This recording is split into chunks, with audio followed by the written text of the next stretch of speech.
नमस्कार दोस्तों। तो स्वागत है आप सभी का माझी सा एजुकेशन यूट्यूब चैनल पर। तो दोस्तों, कल अपन यहाँ तक सॉल्व करते करते रुक गए थे। एक्चुअली में हुआ क्या था, कुछ टेक्निकल इश्यू के कारण वीडियो रुक गया था। ठीक है, तो आज अपन उसको पूरा करेंगे और आज का वीडियो अपना लंबा भी होने वाला, लगभग 1 घंटे के आसपास। ठीक है, और एक बात आपको बता दूँ, शायद आपको पता ना हो कि ये मैं आपको कहाँ से पढ़ा रहा हूँ।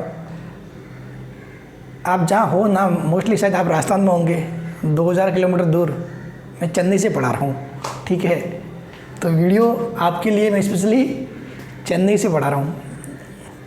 तो चलिए स्टार्ट करते। और हाँ, एक बात और, जो भाई लोग मतलब जैसे कि आते हैं, वीडियो को 2 मिनट देखते हैं और फिर निकल जाते हैं कि अरे यार मज़ा नहीं आया, तो देखो मेरे पास ना तो अच्छा बोर्ड है, ना ही मेरी शक्ल इतनी अच्छी है कि मैं आपको इम्प्रेस कर पाऊँ। मैं आपको इम्प्रेस कैसे कर पाऊँगा? सिर्फ और सिर्फ अपना कंटेंट वो कैसा पढ़ाता हूँ वो दिखा के इम्प्रेस कर पाऊँगा। तो उसके लिए आपको 2 मिनट में आप किसी को जज नहीं कर पाओगे कि वो कैसा पढ़ाता है। ठीक है, कम से कम उसका एक वीडियो पूरा देखो, कम से कम एक वीडियो पूरा देखो, उसमें क्या चीज़ कैसे समझाइए, तब जाके मालूम पड़ेगा कि सामने वाला टीचर मतलब कितना समझा सकता है, कितना नहीं। ठीक है, और आपको कितना समझ में आ रहा है और नहीं। 2 मिनट में कुछ भी मालूम नहीं पड़ता। चलिए ठीक है, स्टार्ट करते हैं। तो अपने आज अपन इस सेंटर ऑफ मास टॉपिक को फिनिश कर देंगे, फिर आज ही अपन जड़त्व आगुण वो स्टार्ट करेंगे। ठीक है, तो अब देखिए, कल मैंने बताया था formula x1 m1 x2 m2 m1 plus m2। तो देखो x1 कितना 10, m1 1, आगे कितना आया 14 प्लस इंटू 1 अपॉन 1 प्लस 1, कितना आ गया ये 10 और 14 24 बटा 2 यानी कि 12। तो यानी कि कहाँ पे होगा सेंटर ऑफ मास? यहाँ आएगा 12, यानी कि 10 यहाँ पे 14 यहाँ पे, तो 12 क्या बीच में हो गया, ये हो गया। समझ गए? तो अब चलिए मैं आपको सही से थोड़ा लिखवा देता हूँ सेंटर ऑफ मास के बारे में, और ये फॉर्मूला जो मैंने बताया वो कहाँ से आया, कैसे आया, उसका भी मैं थोड़ा सा आपको बता देता हूँ।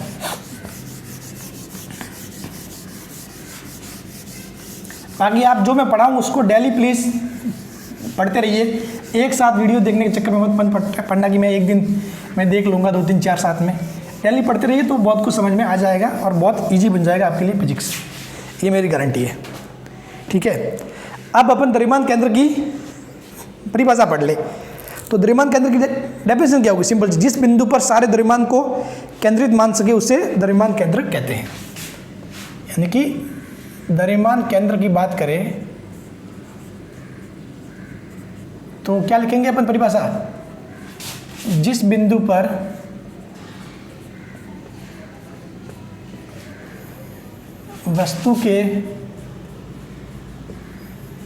वस्तु या निकाय, कुछ भी लिख सकते हो। ठीक है, वस्तु या निकाय के सारे द्रव्यमान को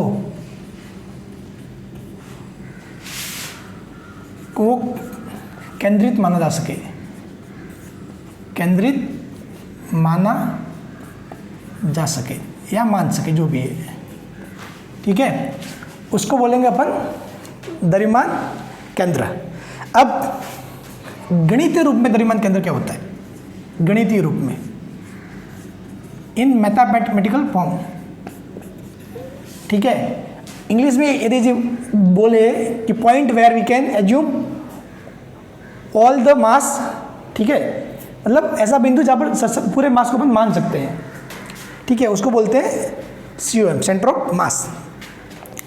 मैं थोड़े थोड़े वर्ड मतलब इंग्लिश में भी यूज़ करता रहूँगा। ठीक है, तो देखो सारे कणों की औसत दूरी को, सारे कणों की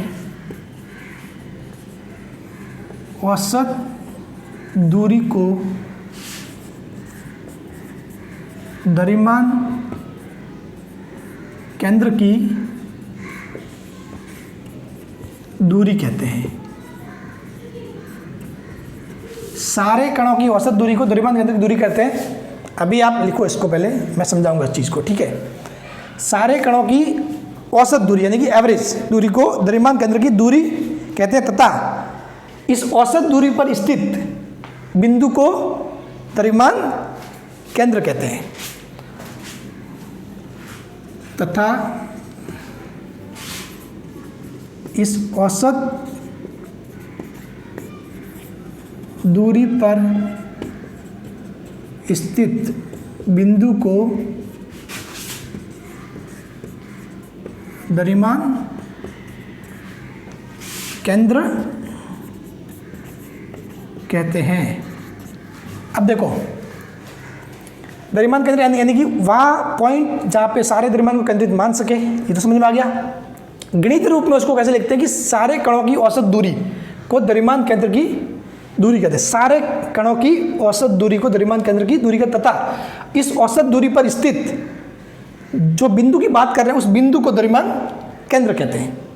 ठीक है, जैसे कि अभी अपन ने आंसर निकाला था, ये भी पिछले वाले चैप्टर में ये 10 था, सॉरी पिछले वाले क्वेश्चन में 14 था, अपना 12 आया था। तो ये दूरी को क्या बोलेंगे अपन, इस दूरी को द्रव्यमान केंद्र की दूरी, और इस बिंदु को क्या बोलेंगे, द्रव्यमान केंद्र बोलेंगे। ठीक है, तो अपन चलिए एक न्यूमेरिकल लेते हैं और इसको समझते हैं कैसे। ये फिर से देख लो, सारे कणों की औसत दूरी को द्रव्यमान केंद्र की दूरी तथा इस औसत दूरी पर स्थित बिंदु को द्रव्यमान केंद्र कहते हैं। ये पॉइंट माइंड में फिट कर लो। ठीक है, अब देखो आगे आपको बिल्कुल अच्छे से समझ में आने वाला है, सारे डाउट आपके क्लियर हो जाएंगे। वैसे तो इस जो ये दृढ़ पिंड गति की, इसमें वृत्तीय गति का भी बहुत सारी चीज़ें काम में आती है, लेकिन उनको मैं साइड में समझा सकता हूँ। लेकिन ये COM समझना जरूरी है, सेंटर ऑफ मास, ताकि मैक्सिमम चीज़ें उसके आसपास ही घूमने वाली है। ठीक है, तो अब देखिए एक न्यूमेरिकल लेते हैं अपन। ये मान लिया y अक्ष है। ठीक है, ये क्या हो गया, x अक्ष।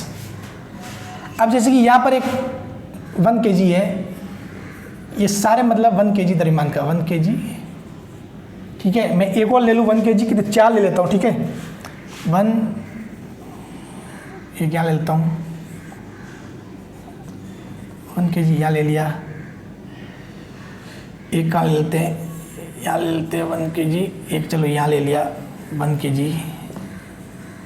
ठीक है, अब ये दूरी देखो, ये दूरी, ये दूरी, ये दूरी और ये दूरी। ठीक है, तो इन दूरी जो ये सवाल मैंने बनाया वो 10, 14, 13 और 15, ये 10 मीटर मान लो, 14 मीटर, 13 मीटर और 15 मीटर, 10, 14, 13 और 15। तो अब ये क्या एक निकाय हो गया, ये क्या हो गया, एक 4 जो 1-1 kg के जो द्रव्यमान है ना, ये क्या बना रहे, पूरा एक निकाय बना रहे हैं। ठीक है, अब मैं पूछूंगी सिस्टम का ये जो निकाय है, इसका द्रव्यमान केंद्र कहाँ पर होगा, इसका द्रव्यमान केंद्र कहाँ पर होगा। मैं पूछ रहा हूँ द्रव्यमान केंद्र का x निर्देशांक, यानी कि ये वाली दूरी। ठीक है, मुझे उससे कोई मतलब नहीं है, मैं पूछ रहा हूँ x निर्देशांक। ठीक है, तो x निर्देशांक यानी कि मतलब इस साइड रहेगा। तो देखो मैंने क्या बताया, सारे कणों की औसत दूरी, सारे कणों की औसत दूरी, गणित रूप में क्या बोलते हैं उसको, सारे कणों की औसत दूरी, और उस औसत दूरी पर स्थित बिंदु को द्रव्यमान केंद्र कहते हैं। तो अपन औसत दूरी निकाल लेंगे, तो उस औसत दूरी पे कौन सा बिंदु होगा वो अपना द्रव्यमान केंद्र हो जाएगा। तो देखिए, अब आपको पता है औसत, औसत क्या होता है, मैथ्स में पढ़ा है, राशियों का योग बटे राशियों की संख्या।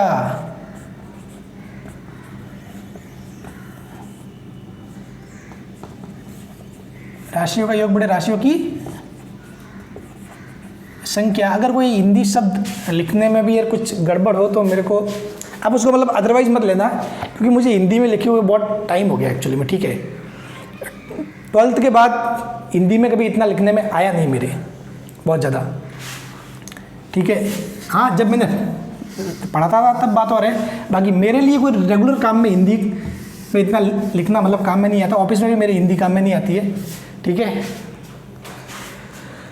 तो राशियों का योग बटा राशियों की संख्या। अब देखो मैंने क्या बोला था, आपने को क्या निकालना, औसत दूरी निकालनी है। क्या निकालनी है, सारे मतलब सारे कणों की औसत दूरी। तो औसत दूरी क्या आ जाएगी, वही क्या होगी, अपने द्रव्यमान केंद्र की क्या होगी, दूरी होगी। तो यानी कि अपने को जो x सेंटर ऑफ मास, जो द्रव्यमान केंद्र की दूरी है, वो क्या होगा, सारे कणों की यानी राशियों का योग, यानी कि राशियों का योग कितना होगा, 10, 14। औसत दूरी की बात कर रहा हूँ मैं, औसत द्रव्यमान की बात नहीं कर रहा, समझ गए, मैं औसत दूरी की बात कर रहा हूँ। तो कितने होगा, 10 प्लस राशियों ये 14 प्लस 13, और राशियों की संख्या कितनी है, कितनी राशि अपने पास, 1, 2, 3 और 4।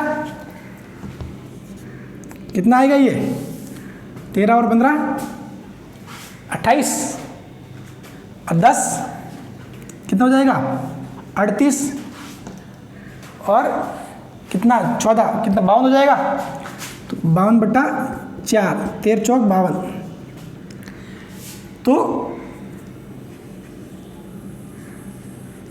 13 मीटर, समझ गए। अब ये XCM मतलब सेंटीमीटर नहीं है, एक्स निर्देशांक किसका है, सेंटर ऑफ मास, ठीक है, मतलब COM लिख सकते हो इसको बोले, ठीक है, x com, centre of mass का एक्स निर्देशांक, ठीक है। तो ये चीज होगी। तो अब फॉर्मूला इससे कैसे बना उसकी बात करते हैं। चलिए इसी सवाल को मैं थोड़ा सा और आपको समझाने के हिसाब से बता देता हूँ, थोड़ा सा इसमें संख्या चेंज करके फिर अपन लेते हैं, ठीक है।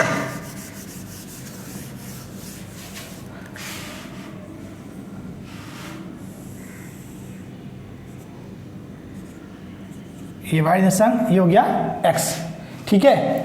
अब जैसे कि ये मैंने 2 kg का मास ले लिया, द्रव्यमान कितना ले लिया, 2 kg ले लिया, एक कितना ले रहा हूँ मैं, 1 kg ले लेता हूँ, ठीक है। मैं आपके लिए क्वेश्चंस बना के लाया हूँ पहले से, ठीक है। एक लेता हूँ 3 kg। अब देखिए ये दूरी में कितना लिया, 15, ये दूरी 14, और ये ले लो मान लो 10, ठीक है। अब आपको क्या करना है, राशियों का योग बटे राशियों की संख्या। तो अब देखो रियल में आप मानोगे तो यहाँ पर ये 2 kg, लेकिन अपने राशि एक्चुअल में कितनी, मैं इसको सेपरेट मान सकता हूँ, 1 kg और 1 kg, इसको 2 भागों में तोड़ सकता हूँ ना, उसी स्थान पे 2 भागों में तोड़ सकता हूँ, यानी कि अपने पास 2 चीज़ें होगी 1 kg की। इसी प्रकार इसको मैं 1 kg और ये 1 kg, 3 पार्ट्स में कर सकता हूँ। तो अब देखो x सेंटर ऑफ मास क्या होगा, राशियों का योग, यानी कि राशियों का योग बटा राशियों की संख्या। तो राशियाँ कितनी होगी अब, एक ये, 2, 3, 4, 5, कितने हैं, 5 और 1 6, अब हमारे 6 राशियाँ है कुल मिला के, ठीक है।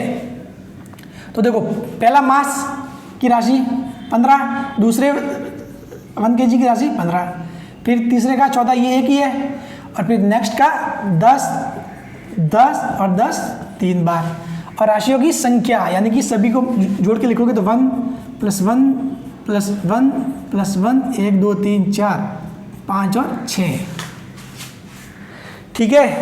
तो अब देखिए इसको आप सॉल्व करोगे तो आपके लगभग कुछ 12 पॉइंट समथिंग आएगा, ठीक है।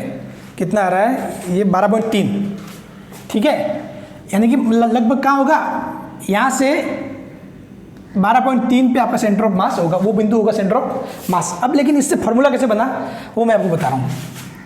अब आप इसको ध्यान से देखोगे तो x सेंटर ऑफ मास, ठीक है, इसको मैं क्या लिख सकता हूँ, 15 × 2, या फिर चलो 2 × 15, इसको मैं थोड़ा सिंप्लीफाइड, 2 × 15, इसको लिखूंगा 1 × 14, और इसको लिखूंगा 3 × 10। फिर इसको मैं ऐसे लिख सकता हूँ 2 + 1 + 3। अब देखना, ध्यान से देखना आप, 2 क्या है यहाँ पर, अगर मैं इस वाले को मानूं M1, इसको मानूं M2, इसको मानूं M3, ठीक है। अगर ये दूरी में मानूं x1, ये दूरी में मान लूँ x2 और ये मान लूँ x3, तो देखो 2 क्या है, अपना M1 है 15, x1, 1 क्या है m2, और जो 14 है वो क्या है x2 है। वैसे कि वैसे 3 क्या है m3, और 10 क्या है x3, 2 क्या है m1, 1 m2, और 3 क्या है m3। तो ये हो जाता है फॉर्मूला। समझ गए? फॉर्मूला क्या हो गया? m1 x1 m2 x2 m3 x3 upon m1 plus m2 plus m3। ये है फॉर्मूला सेंटर ऑफ मास निकालने का, जब आपको अलग अलग पिंड मतलब बिखरे हुए पिंड दिए हो। ठीक है, मतलब 1 kg का मास यहाँ पे, 2 kg का मास यहाँ पे, 3 kg का मास यहाँ पे। तो इस प्रकार से उस पूरे निकाय का सेंटर ऑफ मास आप निकाल सकते हो। ठीक है, उसको किसी भी अक्ष से दूरी लेके x को मान के वगैरह चीज़ें वो सॉल्व की जा सकती है। ठीक है, अब देखो ये फॉर्मूला हो गया। ये जरूरी नहीं है कि 3 के लिए हो, आप 4 के लिए भी कर सकते हो। m4 x4 नीचे प्लस m4 आ जाएगा, अगर 5 है तो m5 x5 और नीचे m5 तक आ जाएगा। ठीक है, अब ये तो है सिर्फ x निर्देशांक निकालने का फॉर्मूला। y का क्या हो गया? तो y का देखो, y सेंटर ऑफ मास। ठीक है, y सेंटर ऑफ मास क्या होगा? m1 y1 m2 y2 m3 y3 और m1 plus m2 plus m3। ठीक है, यदि वस्तु 2 निर्देशांकों में है, यहाँ पर है, अगर इसका अगर z निर्देशांक और माने, z वाला, ठीक है, यानी कि गहराई मतलब मोटाई वाला। ठीक है, अपन क्या पढ़ते हैं, ये तो हो गया x तल, सॉरी ये x y, इसके अंदर वाला वो क्या होता है? z। बात समझ रहे हो ना? जैसे कि मैं इसको ले लूँ, डस्टर है। ठीक है, चलो हाँ ये समझते हैं अच्छा वाला। इस डस्टर को देखोगे तो ये वाला पार्ट तो क्या हो गया? y, ये x, और अंदर क्या है? अंदर वाली x वो z है। ठीक है, या फिर ऐसे कैसे बाहर भी मान सकते हो आप, अंदर मानो बाहर मानो। अगर ये यहाँ से देखोगे तो बाहर की तरफ मान सकते हो। ठीक है, तो वो डिपेंड करता है मोटाई। z किसको शो करता है? मोटाई को। x किसको कर लिया? मान लिया लंबाई। y किसको कर लिया? चौड़ाई को। तो z किसको करेगा? किसी भी वस्तु की मोटाई को। तो z को, z सेंटर ऑफ मास वो क्या होगा? क्या हो जाएगा? m1 z1 m2 z2 m3 z3 m1 plus m2 plus m3। ऐसे निकालना है आपको सेंटर ऑफ मास। ठीक है, समझ गए? तो अब चलिए एक और चीज़ अपन करते हैं। एक चीज़ मैं आपको बता देता हूँ, शायद इसको अपन, इसी को अपन स्थिति सदिश रूप में कैसे लिखेंगे। आपने सुना होगा स्थिति सदिश, वेक्टर फॉर्म। ठीक है, उस फॉर्म में कैसे लिखेंगे?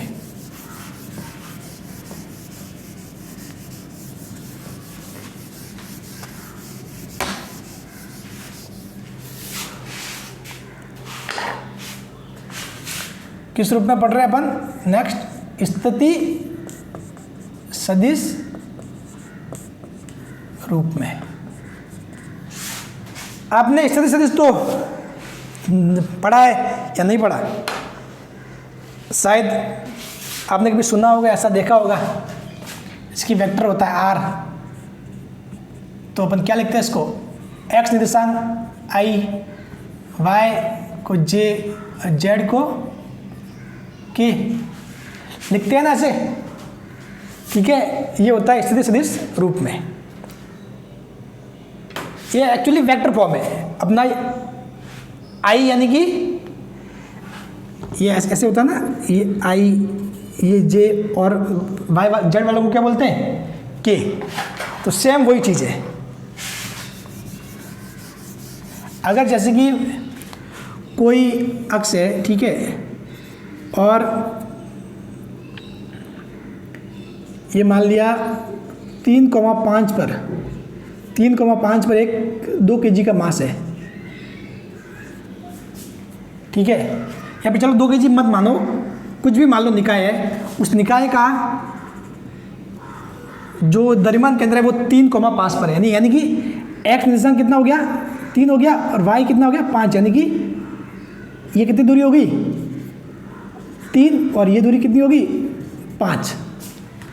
इसको ये तो अपन x और y सेपरेट सेपरेट लिखे, तो अगर स्थिति सदिश रूप में लिखे तो कैसे लिखोगे, r = 3i, यानी कि 3i वाला और 5j वाला, ये हो गया स्थिति सदिश, मतलब किसी भी बिंदु की स्थिति। ये क्या बता रहा है, द्रव्यमान के केंद्र की स्थिति बताने वाला है, ठीक है। तो अगर अपन स्थिति फॉर्म में लिखेंगे, ठीक है, तो क्या आ जाएगा, r centre of mass, m1 r1, ये ऊपर वेक्टर का निशान सदिश, ठीक है। मुझे याद है जब मैं 11th वालों को पढ़ाता था, 12th वाले तो दूसरा ही नाम रखे थे, 11th वालों ने मेरा नाम रख दिया था वेक्टर। मैंने इतना उनको वेक्टर पढ़ाया सदिश सदिश सदिश कि भाई साहब उन लोगों ने मेरा नाम ही रख दिया वेक्टर सर आ रहे हैं, ठीक है। फिर 12th वालों को मैंने स्टार्टिंग में बहुत बार, 12th में अपने होता है चार्ज, वो तो चार्ज बहुत कम ही बोलते थे, लेकिन 11th वाले मेरा नाम रख दिए थे वेक्टर सर, अच्छा था, ठीक है। m1 m2 m3, ठीक है। तो ये एक आर कॉम का फॉर्मूला है, यानी कि सदिश रूप में, ये समझ लो किस रूप में, स्थिति सदिश रूप में, ठीक है। अगर जैसे कि कोई 3 द्रव्यमान है m1 m2 और m3 और तीनों की स्थिति आपको पता है, ये क्या है, r1 क्या है, m1 का स्थिति सदिश है, m1 की स्थिति बताएगा, r2 क्या है, m2 का स्थिति सदिश है और r3 m3 का स्थिति सदिश है, ठीक है। तो ये थोड़ा ध्यान में रख लो, ये जरूरी था थोड़ा बताना। अब एक न्यूमेरिकल्स करते हैं अपन, बहुत अच्छा वाला न्यूमेरिकल है, ठीक है। फिर उसके बाद अपन आगे बढ़ेंगे कुछ मेन चीज़ों पे। न्यूमेरिकल्स ऐसा है आपके,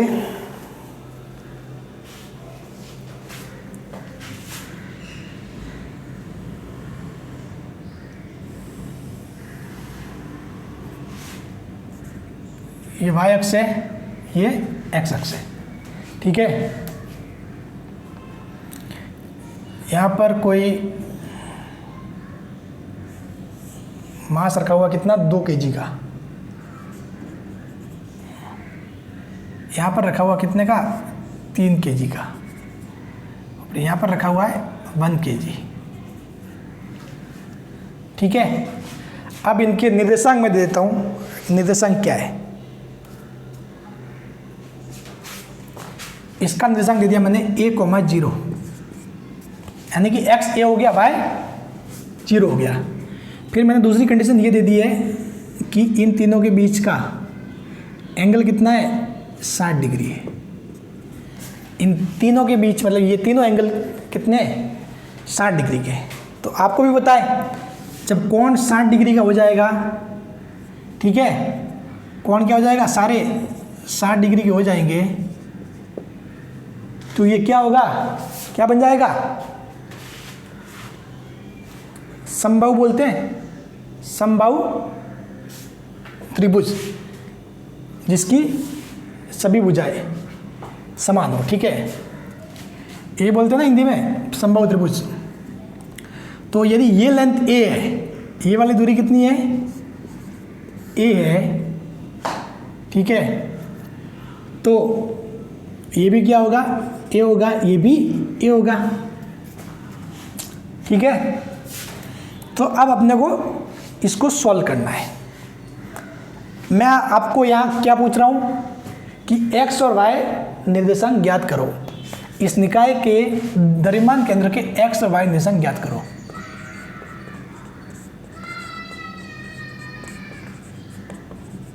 x व y निर्देशांक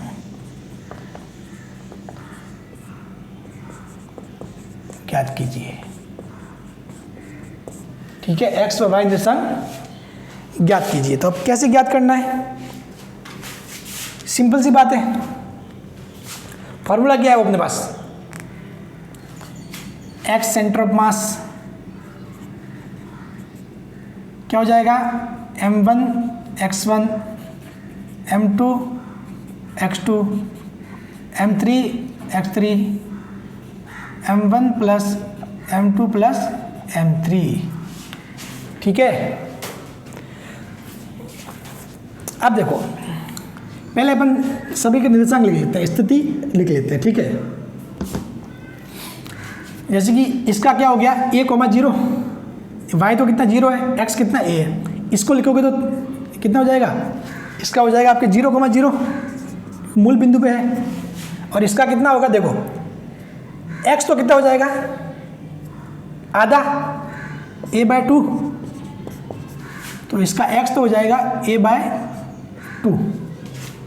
ठीक है, तो y कितना होगा, y यानी कि ये दूरी, x तो ये निकल के आ गया a/2। अब देखो निकालना है इसका y निर्देशांक, ये वाला। ठीक है, तो वो कितना हो जाएगा, तो आपको जब ये पता है a/2, ये पता है a है, ये 60 डिग्री का कोण है, ये 90 डिग्री का कोण है, यहाँ से दिख रहा है सीधा।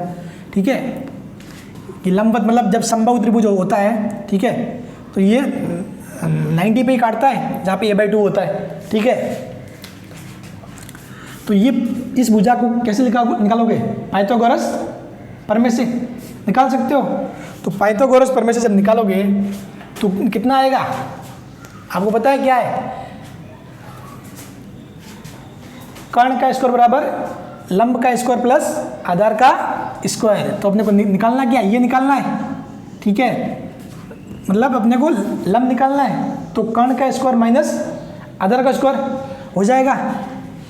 तो अपने कर्ण का स्क्वायर कितना होगा, a स्क्वायर माइनस आधार का स्क्वायर यानी कि a²/4। तो a² माइनस a²/4 कितना हो जाएगा, देखो a² माइनस a²/4।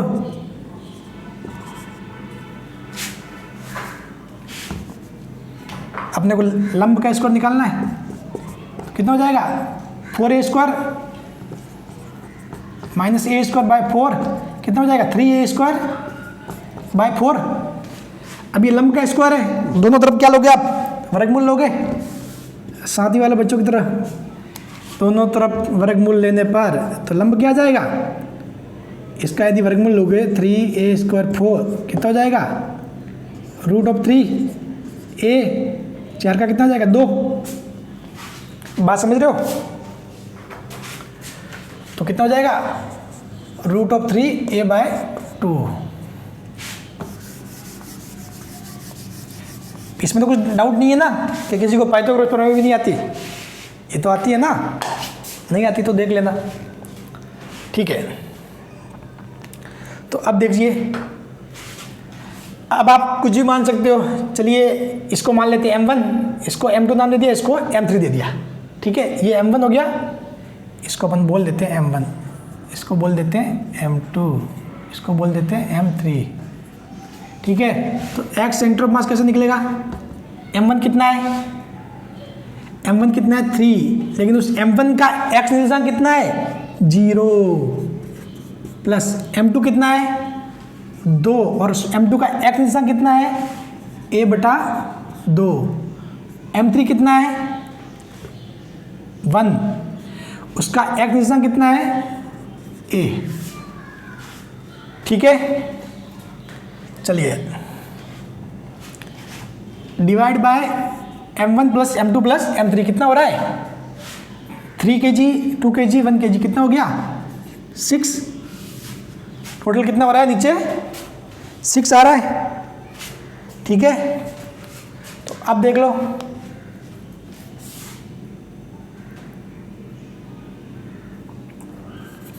x को ये कितना 0, ये a plus a/6 2a/6 a/3 a/3। So x निर्देशांक कितना आ गया सेंटर ऑफ मास का a/3। वैसे वैसे निकालना अपने को y centre of mass. Same की सेम बात है, m1 y1 m2 y2 और m3 y3। m1y1 m2y2 और m3y3। देखिए आगे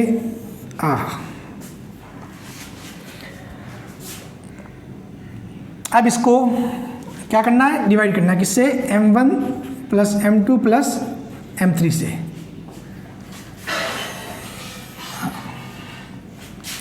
तो देखना क्या रहेगा, m1 क्या है, वही 3, लेकिन इसका वाई निर्देशांक कितना है, 0।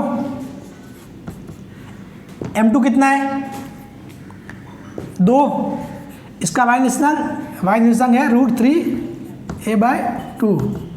और m3 1, इसका वाई निर्देशांक ये भी 0, देख लो, अपॉन 6। तो कितना हो रहा है, ये 0, ये वाला 0, ये 2 से 2 कट जाएगा, कितना हो जाएगा, √3a/6। कितना हो जाएगा, √3a/6। और इसको आगे सॉल्व कर सकते हैं,